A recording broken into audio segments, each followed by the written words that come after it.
So hello, what's up mga ka-breeder? Nandito po tayo ngayon sa aking munting manukan. Ito po yung aking Gilmore Hats. Mag 6 months old na po ito. So mga ka-breeder, pwede na para tayo mag-aral magtari kasi mayroon na po tayong occupational permit for gapping. Ito po yun mga ka-breeder.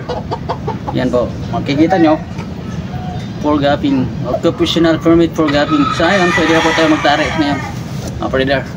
Ang problema lang, wala tayong tari. So ayun, ito yung mga binibreed ko mga ka-breeder pang December. Pero sa linggo, may laban kami sa linggo, yung mas nauna nito, kapatid nito, pero nauna ng 3 months, bali 8 months yun, ito mag 5 months. Laban naman sa linggo, sana pala rin. Ayan mga ka-breeder, magpasalamat din pala ako kay Boss Luel ng SMC. Ang kanilang page po ay ito po, si BLRG. Pag-follow lang po mga ka-breeder. Ito po yung nagpa-seminar sa amin for gapping para magkaroon ng occupational permit. At yun ay libre lang po lahat mga ka-breeder. So big thanks to Boss Luel. Lahat po kami nasa mga 500, libre po yun, walang bayad. Sila ho ang nag-shoulder sa mga bayad doon sa occupational permit for gapping.